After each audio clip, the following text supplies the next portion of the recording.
আল্লাহ রাব্বুল আলামিন সূরা হামিম সিজদার মধ্যে বলেছেন, ইন্নাল্লাযীনা ক্বালু রাব্বুনাল্লাহ, নিশ্চয়ই যারা বলে, যে মুসলিম মুমিনরা বলে যে আমাদের রব আল্লাহ, রব্বুনাল্লাহ, আমাদের রব কে? আল্লাহ। সুম্মা ইসতাকামু, এরপর এই কথার উপরে অবিচল থাকে, যে ইস্তেকামা, আমাদের রব আল্লাহ, এটা বলার পরে আল্লাহ পাকের বিধানের উপরে অবিচল থাকে। সুম্মা ইসতাকামু, তাদের কি হবে? তাতানাজ্জালু আলাইহিমুল মালায়েকা, তাদের উপরে আল্লাহর রহমতের ফেরেশতারা নেমে আসবেন ইনশাআল্লাহ। রহমতের ফেরেশতা নেমে আসবেন, তাতানাজ্জালু আলাইহিমুল মালায়েকা, এবং তারা বলবেন আল্লা তাখাফু ওয়া লা তাহজানু, হে মুমিন মুসলিমরা, তোমরা দুশ্চিন্তা করো না, তোমরা ভয় করো না। নাহনু আউলিয়াউকুম ফিল হায়াতিদ দুনিয়া ওয়া ফিল আখিরাহ, আমরা যারা আল্লাহর ফেরেশতা আছি, আমরা দুনিয়া এবং আখিরাতে তোমাদের বন্ধু হয়ে গেলাম। ওয়া লাকুম ফিহা মা তাশতাহি আনফুসুকুম, সেই জান্নাতে তোমাদের জন্য আল্লাহ পাক রেখেছেন যা তোমাদের মন চাবে। ওয়া লাহুম ফিহা মা তাদউন, এবং তোমরা যা আহ্বান করবে সবকিছুই পাবা তোমরা। নুজুলাম মিন গফুরির রহিম, এটা আল্লাহ পাকের পক্ষ থেকে একটা মেহমানদারি হবে ইনশাআল্লাহ। তাহলে ইস্তেকামার ফজিলত পেয়ে গেলাম। যদি আমরা ইস্তেকামা বজায় রাখতে পারি, আল্লাহর দ্বীনের উপর অটল থাকতে পারি, তাহলে আল্লাহর রহমতের ফেরেশতারা আমাদের সাথে চলাফেরা করবে ইনশাআল্লাহ। দুনিয়াতেও তারা আমাদের সাথী হবে, মৃত্যুর পর পরকালেও সাথী হবে ইনশাআল্লাহ। আল্লাহ পাক আমাদেরকে জান্নাত দিবেন, যেই জান্নাতে আপনি যা ইচ্ছা তাই পাবেন ইনশাআল্লাহ আযজা ওয়া জাল্লা। তো এটা তো বললাম, কাজটা তো কঠিন। কি কি কাজ করলে আপনি ইস্তেকামা পাবেন? এক নাম্বার, পয়েন্ট নাম্বার 1, সেটা হলো কায়েমন বাক্যে আল্লাহ পাকের কাছে দোয়া করে, ভিক্ষা চেয়ে, দৃঢ়তা চেয়ে নিতে হবে। কায়েমন বাক্যে আল্লাহর কাছে দোয়া করে, তওবা করে, ইস্তেগফার করে ইস্তেকামা, দৃঢ়তা চাইতে হবে, দোয়া করতে হবে। এই দোয়াটার সবচেয়ে সেরা দোয়া কোনটা? যেটা আমরা নামাজে করি। কি বলি? ইহদিনাস সিরাতাল মুস্তাকিম সিরাতাল্লাযীনা আন'আমতা আলাইহিম গায়রিল মাগদুবি আলাইহিম ওয়ালাদ-দালিন। আল্লাহ আমাদেরকে সরল পথ প্রদর্শন করুন, একদম সোজা রাস্তা। কোন পথ? যে পথে আপনি পরিচালিত করেছেন কাদেরকে? আন'আমতা আলাইহিম, যাদের প্রতি আপনি অনুগ্রহ বর্ষণ করেছেন, মানে নবীগণ, সিদ্দিকগণ, শহীদগণ, তাদের পথ হচ্ছে সিরাতুল মুস্তাকিমের পথ। গায়রিল মাগদুবি আলাইহিম ওয়ালাদ-দালিন, তাদের পথে নয় যারা গজবপ্রাপ্ত এবং পথভ্রষ্ট, তাদের পথে আমাদেরকে চালাবেন না হে আল্লাহ, যারা গজবপ্রাপ্ত এবং পথভ্রষ্ট। তো প্রথমে ইস্তেকামা চাইতে হবে। এভাবে প্রত্যেক ফরজ নামাজে, নফল নামাজে, সুন্নত নামাজে আমরা আল্লাহর কাছে এই সোজা পথ চাবো এবং তার উপরে সুদৃঢ়তা আল্লাহর কাছে চেয়ে নিব ইনশাআল্লাহ। আরেকটা দোয়া করবো ইনশাআল্লাহ সেজদায় গিয়ে, সেটা হচ্ছে নবী সাল্লাল্লাহু আলাইহি ওয়াসাল্লাম প্রায় এই দোয়াটা করতেন। কোন দোয়া? তিনি বলতেন ইয়া মুকাল্লিবাল কুলুব সাব্বিত কলবি আলা দীনিক। কি বলতেন? আমার সাথে বলেন, ইয়া মুকাল্লিবাল কুলুব সাব্বিত কলবি আলা দীনিক। আরেকটা দোয়া করতেন নবী সাল্লাল্লাহু আলাইহি ওয়াসাল্লাম, ইয়া মুসাররিফাল কুলুব সাররিফ কুলুবানা আলা তাআতিক। অর্থাৎ হে হৃদয় সমূহের পরিবর্তনকারী, আবর্তনকারী, আমার কলবটাকে তুমি তোমার দ্বীনের উপর প্রতিষ্ঠিত রাখো। এই দোয়াটা বেশি বেশি করলে ইনশাআল্লাহ আল্লাহর পথে ইস্তেকামা পাওয়া যাবে ইনশাআল্লাহ। আল্লাহ পাক আমাদেরকে তৌফিক দান করুন, আমিন। এর পাশাপাশি আমরা করব তওবা এবং ইস্তেগফার। আমরা আল্লাহকে বলবো আস্তাগফিরুল্লাহ, বলেন আল্লাযী লা ইলাহা ইল্লা হুয়াল হাইয়ুল কাইয়্যুম ওয়া আতুবু ইলাইহি। তওবা করব এভাবে মন থেকে যে হে আল্লাহ, আমি সারা জীবনে তোমার যে বিরুদ্ধাচরণ করেছি, বা তোমার যে বিধিবিধানের আমি পরোয়া করিনি, বা ফরজ ওয়াজিব আদায় করি নাই, আমি এখন থেকে তওবা করছি যে আমি সমস্ত পাপ থেকে তোমার দিকে মুখ ফেরালাম ইনশাআল্লাহ। এবং আগামী যতদিন আমি বেঁচে থাকবো ইনশাআল্লাহ, আল্লাহ তোমার এই বিধিবিধানের বাইরে আমি যাব না ইনশাআল্লাহ। এবং আমি নিজে অনুশোচনায় ভুগবো যে কেন আমি এতদিন তোমার পথ থেকে দূরে ছিলাম। ইনশাআল্লাহ যদি আপনার মন থেকে তওবা বের হয়ে আসে, আল্লাহ রাব্বুল আলামিন আপনার সমস্ত গুনাহকে নেকি দিয়ে পরিবর্তন করে দিবেন ইনশাআল্লাহ। আল্লাহ পাক এই তওবার মধ্য দিয়ে, দোয়ার মধ্য দিয়ে বান্দাকে ইস্তেকামা দান করেন, সুদৃঢ়তা দান করেন। এটা হচ্ছে 1 নাম্বার পয়েন্ট। 2 নাম্বার পয়েন্টে আসেন। 2 নাম্বারটা হচ্ছে আপনার কলব। এই যে দেহটা দেখছেন, এটা একটা রক্তে মাংসের দেহ। এই দেহটা কিন্তু অমর না। এটা কি অমর? না। আপনার ভিতরে একটা কলব বা আত্মা বলে ব্যাপার আছে না? আছে। এই কলবটার ব্যাপারে নবী সাল্লাল্লাহু আলাইহি ওয়াসাল্লাম বলেছেন, যখন আদম সন্তান কোনো গুনাহ করে তখন তার কলবের মধ্যে একটা দাগ পড়ে। কি পড়ে? দাগ পড়ে। আরেকটা যখন পাপ করে তখন আবার দাগ পড়ে, আরও একটা পাপ করে আবার দাগ পড়ে। এইভাবে যখন আপনি গুনাহ করতেই থাকবেন তখন পুরো অন্তরটা কি হবে? কলুষিত হয়ে দুর্গন্ধযুক্ত হয়ে যাবে। তো যখন আপনার কলব দুর্গন্ধযুক্ত হয়ে যাবে তখন সেখানে আপনার হিংসা, আপনার অহংকার, হ্যাঁ, আপনার গীবত, আপনার আল্লাহদ্রোহিতা, এই যে খারাপ রিপুগুলো আছে সবগুলো এই কলবে বাসা বাঁধবে। কখন বাসা বাঁধবে? যখন আপনার কলবটা কলুষিত হয়ে যাবে। আর কলুষিত হচ্ছে কেন? পাপের কারণে। কিসের কারণে? পাপের কারণে। তো এখন কলবটাকে আগে পরিচ্ছন্ন করতে হবে। আপনার কলবটাকে পরিচ্ছন্ন করলে পরে ইনশাআল্লাহ তাআলা আপনি দেখবেন যে আপনার অন্তরের মধ্যে আল্লাহর পক্ষ থেকে নূর আসছে এবং ইস্তেকামা, সুদৃঢ়তা আপনি পাচ্ছেন ইনশাআল্লাহ। এখন আমি আপনাদেরকে বলে দেই কয়েকটা কাজ, যেই কাজগুলোর মধ্য দিয়ে আপনি আপনার কলবটাকে আল্লাহর রাস্তায় অবিচল রাখতে পারবেন ইনশাআল্লাহ তাআলা। 1 নাম্বার, বেশি থেকে বেশি ইস্তেগফার করা, যেটা আমি একবার বলে দিলাম। 2 নাম্বার, আল্লাহর জিকিরকে বাড়িয়ে দেওয়া। আল্লাহর জিকির বাড়িয়ে দেওয়া বলতে চলতে ফিরতে আপনি আস্তাগফিরুল্লাহ পড়বেন, সুবহানাল্লাহ পড়বেন, আলহামদুলিল্লাহ পড়বেন, ওয়ালা ইলাহা ইল্লাল্লাহ আল্লাহু আকবার পড়বেন, লা হাওলা ওয়ালা কুওয়াতা ইল্লা বিল্লাহ পড়বেন, দরুদ শরীফ পড়বেন। ঠিক আছে? এই যে জিকির আজগারগুলো সকাল সন্ধ্যার, এগুলো করতে থাকলে আপনার কলবটা ইনশাআল্লাহ তাআলা পরিষ্কার হবে। আল্লাহ পাক কলব পরিষ্কার করার তৌফিক দান করুন, আমিন। এরপরে কি? এরপরে হচ্ছে বেশি বেশি কোরআন তেলাওয়াত। কোরআন তেলাওয়াত যদি বাড়িয়ে দেন দেখবেন আপনার কলবের মধ্যে যত ময়লা এটা আস্তে আস্তে ঝরে পড়বে ইনশাআল্লাহ। সবাই কোরআন তেলাওয়াত করতে পারি তো ইনশাআল্লাহ? আল্লাহ পাক সবাইকে বিশুদ্ধ করে কোরআন তেলাওয়াত করার তৌফিক দান করুন এবং প্রত্যেক দিন কমপক্ষে 1 পারা করে পড়ার চেষ্টা করেন। আল্লাহ পাক তৌফিক ইনায়াত করুন, আমিন। কোরআন তেলাওয়াত করেন, আপনার কলবের ময়লা ইনশাআল্লাহ চলে যাবে। আল্লাহ পাক তৌফিক ইনায়াত করুন। আর কয়েকটা কাজ কি? মৃত্যুর কথা বেশি বেশি স্মরণ করা। মৃত্যুর কথা বেশি বেশি স্মরণ করা, পরকালের ফিকির করা, আল্লাহর সামনে দাঁড়াতে হবে এই জবাবদিহিতার চেতনা ভিতরে থাকা।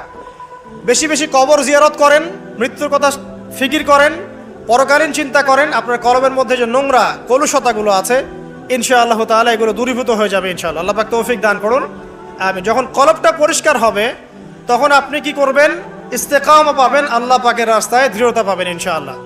আল্লাহ রাব্বুল আলামিন আমাদেরকে 2টা বিষয় বোঝার তৌফিক দান করুন। 1 নম্বর কি বলেছি? দোয়া, তওবা, ইস্তেগফারের মধ্য দিয়ে আল্লাহর কাছে চেয়ে নেওয়া, তারপর নিজের কলবটাকে কি করা? পরিচ্ছন্ন করা। তারপরে কি? তারপরে হচ্ছে হ্যাঁ, কোরআন তেলাওয়াত। বেশি বেশি কোরআন তেলাওয়াত করলে আল্লাহর সাথে আপনি কথোপকথন করতে পারছেন। যে যত বেশি কোরআন তেলাওয়াত বাড়িয়ে দিবে ইনশাআল্লাহ তাআলা তার অন্তর তত পরিচ্ছন্ন হবে, আল্লাহর পথে ইস্তেকামা থাকতে পারবে। এরপরে যে কাজটা সেটা হলো রাসূলুল্লাহ সাল্লাল্লাহু আলাইহি ওয়াসাল্লামের সুন্নতের উপর আমল করা। কি করা ভাই?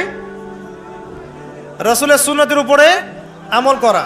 সারা দিন রাত নবী সাল্লাল্লাহু আলাইহি ওয়াসাল্লামের যে সুন্নাহগুলো আছে এইগুলোর উপরে যদি আমল করতে পারেন ইনশাআল্লাহ তখন আপনি আল্লাহর পথে চলার ক্ষেত্রে ইস্তেকামা পাবেন ইনশাআল্লাহু আযজা ওয়া জাল্লা। এরপরে আমর বিল মারুফ এবং নাহি আনিল মুনকারের কাজ করা, মানে দিনকে কেন্দ্র করে সৎ কাজের আদেশ করবেন, অসৎ কাজে নিষেধ করবেন। যতটুকু পারেন, আপনাকে আল্লাহ পাক যতটুকু ইলম কালাম দিয়েছেন এটা দিয়েই আপনি সৎ কাজের আদেশ করবেন, অসৎ কাজে কি করবেন? নিষেধ করবেন। ইনশাআল্লাহ দেখবেন আপনি আল্লাহর পথে ইস্তেকামা পাচ্ছেন। আর কি? আর হচ্ছে নামাজ, 5 ওয়াক্ত নামাজ, এর মধ্য দিয়ে আপনি আল্লাহকে পাবেন। ওয়াস্তাঈনু বিস-সাবরি ওয়াস-সালাহ। আল্লাহ পাক বলেছেন আল্লাহকে ডাকো এবং চাও কিভাবে? সবরের সাথে এবং সালাতের মধ্য দিয়ে। যত নামাজ বাড়িয়ে দিবেন, জামাতে পাবন্দি করবেন, নফল বাড়িয়ে দিবেন, সুন্নত বাড়িয়ে দিবেন, আল্লাহ পাক ইনশাআল্লাহ আপনাকে দ্বীনের পথে চলার ক্ষেত্রে ইস্তেকামা দান করবেন ইনশাআল্লাহ। আরেকটা বিষয় বলে সামনের দিকে যাই, সেটা হলো দ্বীনের ইলম অর্জন এবং প্রচার প্রসার। আপনি যত বেশি দ্বীনের জ্ঞান অর্জন করবেন এবং প্রচার প্রসার ঘটাবেন ইনশাআল্লাহ তাআলা আপনার কলবের মধ্যে ইসলামের প্রতি ইস্তেকামা আসবে ইনশাআল্লাহ। এখন কয়েকটা বিষয় বলে শেষ করি যে কি কি কাজ করলে আপনি, কি কি কাজ না করলে আপনি ইস্তেকামা পাচ্ছেন।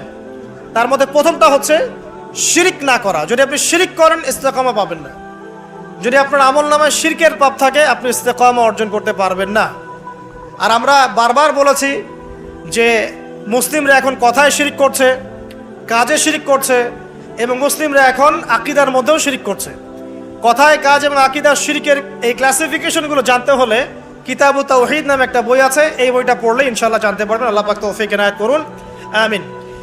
শিরিক করা যাবে না, ইস্তেকামা পেতে হলে শিরিক করা যাবে না। তারপরে কি করা যাবে না? বেদাত। নবী সাল্লাল্লাহু আলাইহি ওয়াসাল্লামের সুন্নতের মধ্যে কোনো প্রকার বেদাতের সংযোজন ঢুকানো যাবে না। যদি বেদাতি আমল করতে থাকেন আপনি আল্লাহর পথে ইস্তেকামা পাবেন না। 2, 3 হচ্ছে হারাম রিজিক। যদি আপনি হারাম রিজিকে অভ্যস্ত থাকেন বা লিপ্ত থাকেন, এই রিজিক দিয়ে আপনার যে দেহ এবং আত্মাটা গঠিত হবে, এই দেহ আত্মা মন নিয়ে আপনি আল্লাহর পথে ইস্তেকামা পাবেন না। অতএব রিজিকের ক্ষেত্রে সচেতন হন। আল্লাহ রাব্বুল আলামিনের ওয়াস্তে সমস্ত হারাম রিজিককে ত্যাগ করে তওবা করে ফিরে আসেন, হালালে সন্তুষ্ট থাকেন, অল্পে তুষ্ট থাকেন। ইনশাআল্লাহ আল্লাহ পাক আপনার অল্প আমলকেই জান্নাতের ওসিলা বানিয়ে দেবে ইনশাআল্লাহ তাআলা। 3 নাম্বার বললাম হারাম রিজিক থেকে দূরে থাকা। 4 নাম্বার প্রবৃত্তির অনুসরণ না করা। প্রবৃত্তি মানে মন যা চায় তা করা। মন যা চায় তা করা যাবে না, বরং আল্লাহ এবং তার রাসূল যা বলেছেন তাই করতে হবে। এই পৃথিবীতে মানুষ হিসেবে আমরা কেউই স্বাধীন নই। আমরা যে স্বাধীনতার কথা বলি না, ব্যক্তিগতভাবে ব্যক্তি হিসেবে কোনো মানুষ স্বাধীন নয়। সবাই আল্লাহ পাকের দাসত্বের অধীনে পরাধীন। তো যখন আপনি নিজের নফসের তাবেদারি করছেন, প্রবৃত্তির অনুসরণ করছেন, তার মানে আপনি স্বাধীনতার ভাব দেখাচ্ছেন। এর মধ্য দিয়ে আপনি শয়তানের দাসত্ব করছেন। এটা আপনাকে আল্লাহর পথে ইস্তেকামা দিবে না। মূল বিষয়টা হচ্ছে আল্লাহ পাকের দাসত্ব করলে পরে আল্লাহর পথে ইস্তেকামা আসে, নফসের প্রবৃত্তির অনুসরণ করলে পরে আপনার আল্লাহর পথে ইস্তেকামা আসবে না। প্রবৃত্তি বলছে নামাজ পড়ার দরকার নাই, আজান হচ্ছে শুয়ে থাকেন। প্রবৃত্তি বলছে যে মাপে একটু কম দিলে কোনো সমস্যা নাই। আপনার প্রবৃত্তি বলছে সবাই তো সুদ খায়, আমি খেলে কি সমস্যা। আর প্রবৃত্তি বলছে যে ওই সম্পদ এতটুকু নেওয়াই যায়, আত্মসাৎ করাই যায়।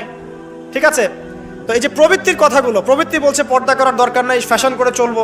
প্রবৃত্তি বলছে আমরা টিকটক করি। প্রবৃত্তি বলছে আমরা ফ্রি মিক্সিং করি, হ্যাঁ, আমার এই যে বয়ফ্রেন্ড গার্লফ্রেন্ডের সাথে ঘুরে বেড়াই। প্রবৃত্তি বলছে এগুলা। তো প্রবৃত্তির অনুসরণ করলে পরে আপনি আল্লাহর পথে ইস্তেকামা পাবেন না।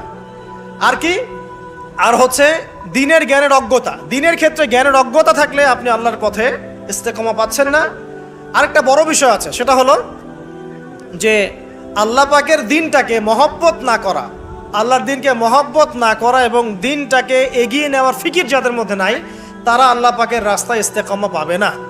এরকম আর অনেকগুলো কারণ আছে যেগুলো আমাদের আল্লাহর পথে চলার ক্ষেত্রে দৃঢ়তার পথে বাধা সৃষ্টি করে। এখন সর্বশেষ যে জায়গাটাতে আমি শেষ করতে চাই সেটা হলো, দেখুন, ইস্তেকামা অর্জন করলে পরে আমরা জান্নাত পাবো এবং ঈমানের উপর দৃঢ়তা পাবো। যদি না করতে পারি তাহলে আমরা আল্লাহর পথ থেকে ছিটকে চলে যাব। এখন আমরা যে আল্লাহ পাকের খলিফা হয়ে পৃথিবীতে এসেছি, আল্লাহ পাক যে আমাদেরকে কিছু দায়িত্ব দিয়ে পাঠিয়েছেন, এই দায়িত্বের ফিকির যাদের মধ্যে নাই, তারা কি আল্লাহর পথে দৃঢ়তা অর্জন করতে পারবে? পারবে না। এখন এই দায়িত্বগুলো কি কি? কি কি দায়িত্ব পালন করলে পরে আমরা আল্লাহর কাছে সম্মানিত হব এবং আল্লাহর দিনে দৃঢ়তাও পাবো, ইস্তেকামাও পাবো এবং ইনশাআল্লাহ তাআলা পরকালে জান্নাতও পাবো। অল্প কথা শেষ করছি, একটু ধৈর্য ধরেন। 1 নাম্বার, দেখুন, আপনাকে দায়িত্ব কি দেওয়া হয়েছে? আপনাকে দায়িত্ব দেওয়া হয়েছে যে আপনার পিতা আদম আলাইহিস সালামকে আল্লাহ পাক যে জ্ঞানগুলো শিক্ষা দিয়েছেন সেই জ্ঞান আপনাকেও শিখতে হবে। এটা প্রথম কাজ। জ্ঞান শিখতে রাজি আছি তো ইনশাআল্লাহ? আচ্ছা, আপনাকে কি দায়িত্ব দেওয়া হয়েছে? আল্লাহ পাক নাজিল করেছেন অসংখ্য আসমানি কিতাব, তার মধ্যে সর্বশেষ হচ্ছে আল কোরআন, এবং এই কোরআনের জ্ঞান অর্জন করে কোরআন পড়া, এর উপর আমল করা, এর প্রচার প্রসারের দায়িত্ব আল্লাহ পাক আপনাকে দিয়েছেন, আমাকে দিয়েছেন। এই দায়িত্ব পালন না করলে প্রকৃত মুসলিম হওয়া যাবে? যাবে না। জ্ঞান অর্জন করা, কোরআনের জ্ঞান অর্জন করে এটা প্রচার প্রসার করা। আল্লাহ পাক আপনাকে দায়িত্ব দিয়েছেন কি? নবী সাল্লাল্লাহু আলাইহি ওয়াসাল্লামের রেখে যাওয়া যে দিন, এই দিনটাকে আল্লাহর জমিনে প্রচার করে এগিয়ে নেওয়া। এই দায়িত্ব পালন না করলে কি আমরা প্রকৃত মুসলিম হতে পারবো? পারবো না। আল্লাহ পাক আপনাকে দায়িত্ব দিয়েছেন, আপনি পরিবারের কর্তা। আপনার পরিবারে পর্দা ঠিক আছে কিনা, হালাল রিজিক ঠিক আছে কিনা, সবাই নামাজে কিনা, এটা দেখার দায়িত্ব কার? আপনার। আপনি যদি পরিবারের উপরে দায়িত্ব পালন না করেন, আপনি আল্লাহর দ্বীনের দায়িত্ব পালন করছেন না। আপনাকে আল্লাহ পাক দায়িত্ব দিয়েছেন আগামী প্রজন্মটাকে ইসলামের আদর্শে মানুষ করতে। যদি আপনি দায়িত্ব পালন না করেন, আপনি প্রকৃতপক্ষে ইসলামের দায়িত্ব পালন করছেন না। সবচেয়ে বড় কথা হচ্ছে আমর বিল মারুফ এবং নাহি আনিল মুনকারের দায়িত্ব আল্লাহ পাক আপনাকে দিয়েছেন।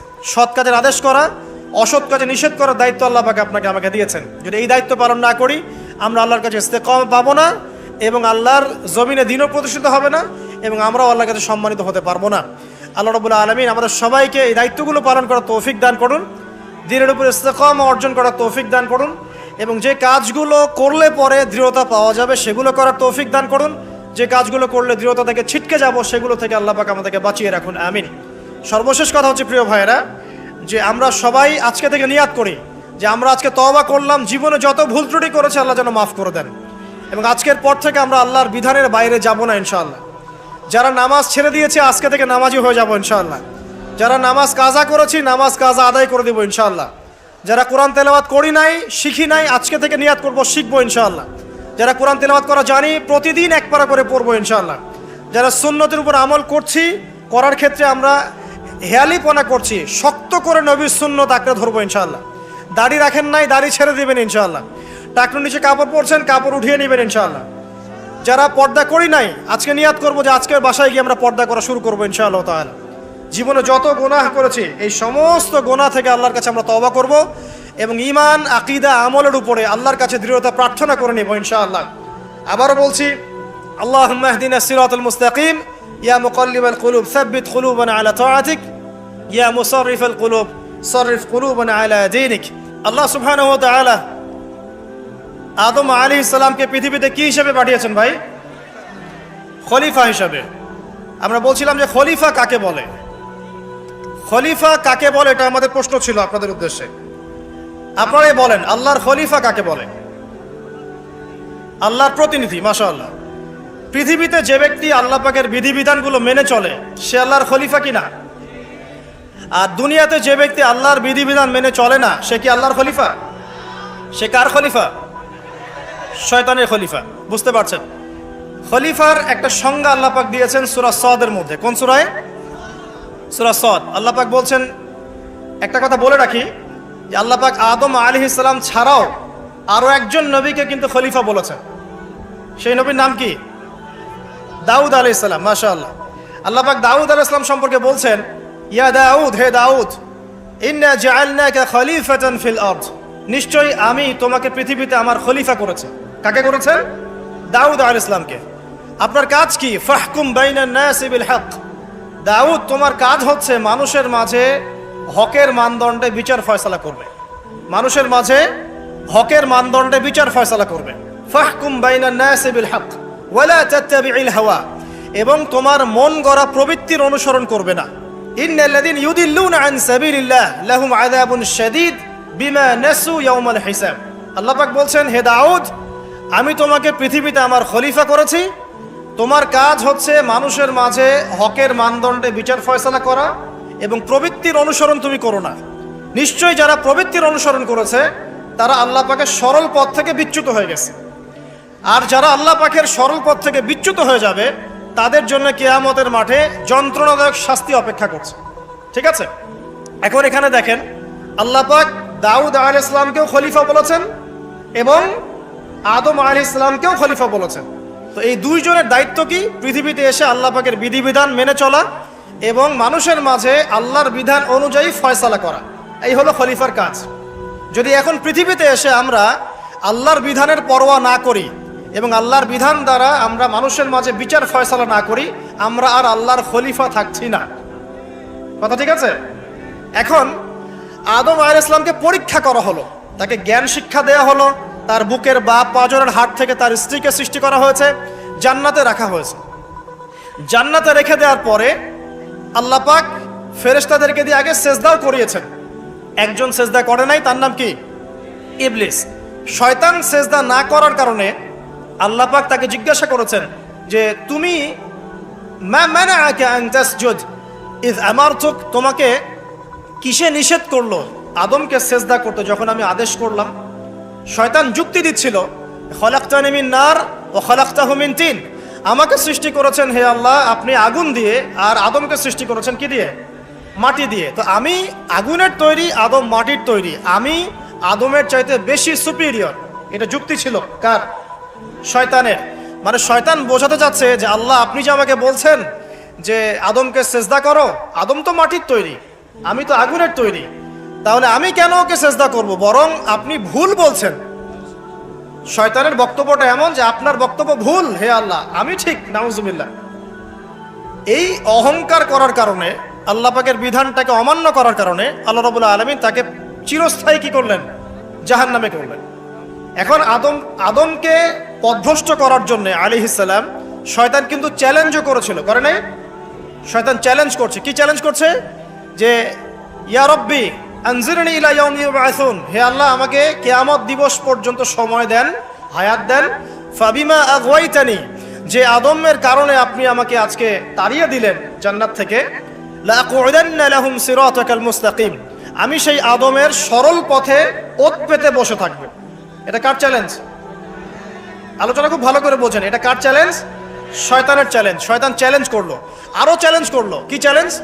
সুম্মা লাআতিয়ান্না মিন বাইনি আইদিহিম, আমি তার ডান দিক থেকে আসবো, ওয়ান আইমানিহিম, ওয়ান সামন থেকে আসবো, ওয়ান খালফিহিম, তার পিছন থেকে আসবো, ওয়ান আইমানিহিম, তার ডান দিক থেকে আসবো, ওয়ান শামাইলিহিম, তার বাম দিক থেকে আসবো, ওয়ালা তাজিদু আকসারাহুম শাকিরিন, আপনি বেশিরভাগ আদম সন্তানকে শুকরগুজার পাবেন না। কে বললো এই কথা? শয়তানের চ্যালেঞ্জটা শোনেন। আমাকে কিয়ামত পর্যন্ত অবকাশ দিন। আল্লাহ পাক বলেন ঠিক আছে দিলাম। এবার শয়তান বলছে যে আমি আদমের সরল পথে ওত পেতে বসে থাকবো। আছে কি নাই? আছে। এরপরে বলছে আমি ডান দিক থেকে আসবো, বাম দিক থেকে আসবো, সামন পিছন সব দিক থেকে আসবো, বেশিরভাগ আদম সন্তানকে আপনি শুকরগুজার পাবেন না। ও তার চ্যালেঞ্জের উপরে অটল আছে কি নাই? বেশিরভাগ মানুষ কি নামাজ পড়ে? বেশিরভাগ মানুষ কি হালাল খাচ্ছে? বেশিরভাগ মেয়ে কি পর্দা করছে? বেশিরভাগ কি আমরা যাকাত দিয়েছি? বেশিরভাগ মানুষ কি আল্লাহ এবং তার রাসূলের বিধিবিধান মেনে চলছে? তাহলে শয়তান যে চ্যালেঞ্জ করলো ওয়ালা তাজিদু আকসারাহুম শাকিরিন, বেশিরভাগকে আল্লাহ আপনি শুকরগুজার পাবেন না, ও সফল না ব্যর্থ? বলেন, শয়তান সফল না ব্যর্থ? সফল। আল্লাহ পাক বলে দিলেন একটা কথা যে ওয়া কালিলুম মিন ইবাদিয়াশ শাকুর, আমার শুকরগুজার বান্দা কিন্তু খুব কম হবে। কি হবে? কম হবে। এবং আল্লাহ পাক বলছেন আমার শুকরগুজার বান্দার তুমি কোনো ক্ষতি করতে পারবে না ইনশাআল্লাহ। এই কথা রাসূল সাল্লাল্লাহু আলাইহি ওয়াসাল্লাম হাদিসের মধ্যেও বলছেন যে নিঃসন্দেহে বনু ইসরাইল ৭২টা দলে ভাগ হয়ে গিয়েছিল।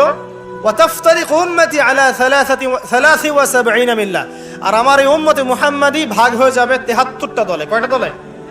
কুল্লুহুম ফিন্নার, প্রত্যেকটা দল যাবে জাহান্নামে ইল্লা মিল্লাতান ওয়াহিদা, একটা মাত্র দল ছাড়া, একটা মাত্র মিল্লাত ছাড়া। মানে ৭২টা কাতার জাহান্নামে যাচ্ছে, একটা মাত্র কাতার বাদ দিয়ে। সাহাবীরা বলছেন যে তারা কারা ইয়া রাসূলুল্লাহ? নবী সাল্লাল্লাহু আলাইহি ওয়াসাল্লাম বলছেন মা আনা আলাইহি ওয়া আসহাবি আল ইয়াউমা, আজকের দিনে আমি এবং আমার সাহাবীরা যার উপরে আছে। এই হাদিস থেকে বুঝতে পারছি আমরা যে বেশিরভাগ মানুষ কোথায় যাবে?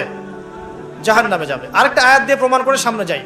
সূরা আরাফের মধ্যে আল্লাহ পাক বলছেন যে ওয়ালাকাদ যারানা লি জাহান্নামা কাসীরাম মিনাল জিন্নি ওয়াল ইনস, আল্লাহ পাক বলছেন দেখো আমি বহু জিন আর মানুষকে দিয়ে জাহান্নাম পূর্ণ করে দিব।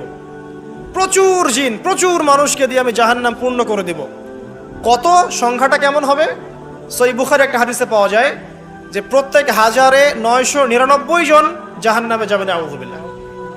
আদম আলাইহিস সালামকে আল্লাহ পাক ডাকবেন, ডেকে বলবেন কিয়ামতের মাঠে তোমার সন্তানদের মধ্য থেকে জাহান্নামীগুলোকে আলাদা করে দাও, জান্নাতীদেরকে আলাদা করে দাও। এবার আদম আলাইহিস সালাম বলবেন যে কতজনকে আলাদা করবো হে আল্লাহ? আল্লাহ রাব্বুল আলামিন বলবেন প্রত্যেক ১,৯৯৯ জনকে জাহান্নামের জন্য আলাদা করে দাও। চিন্তা করতে পারলেন? তার মানে এখানে একটা বিষয় বোঝার আছে, প্রত্যেক ১,৯৯৯ জন যে জাহান্নামে যাচ্ছে কি কারণে যাবে? কোন পাপের কারণে যাবে? কে বলতে পারবেন কোন পাপের কারণে যাবে? মাশাআল্লাহ, শিরকের কারণে। কারণ কি? কারণ শিরক ছাড়া অন্য যে কোনো গুনাহ আল্লাহ পাক মাফ করতে পারেন, পারেন না? কিন্তু শিরকের গুনাহ থেকে তওবা না করে যদি মারা যায় আল্লাহ কি মাফ করবেন? আল্লাহ পাক সূরা নিসার মধ্যে বলেছেন যে আল্লাহ পাক যে কোনো গুনাহ যাকে ইচ্ছা মাফ করতে পারেন।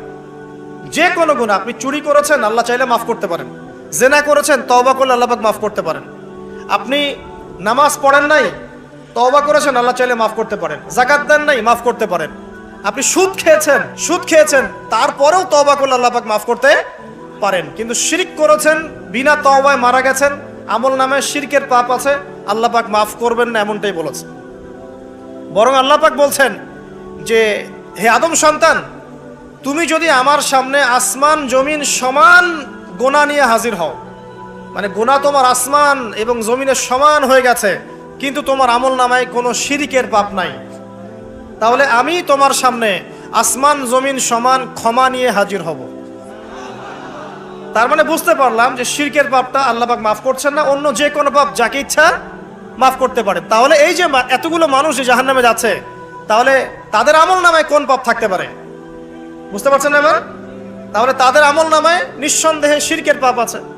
তার মানে এমন একটা যুগের মানুষ বেশি জাহান্নামে যাবে যে যুগের মধ্যে শিরক দিয়ে ভর্তি। কথা কি বুঝতে পারছেন? এটা কোন যুগ? যে যুগের মধ্যে শিরক দিয়ে সব ক্ষেত্র ভর্তি। আমি আপনাকে বলি, আপনার এই ওয়ার্ল্ড অ্যাফেয়ার্স শিরক দিয়ে ভর্তি।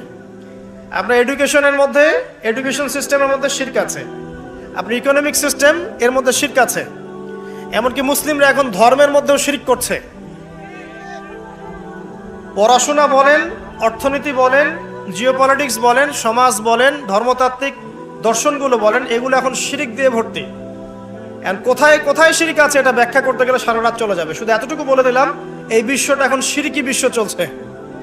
প্রতিটা ক্ষেত্রেই আল্লাহদ্রোহিতা, প্রতিটা ক্ষেত্রে কি আল্লাহদ্রোহিতা। আল্লাহ বলেছেন সুদ খেও না, মানুষ বলছে সুদ না খেলে কি এখন চলা যায়।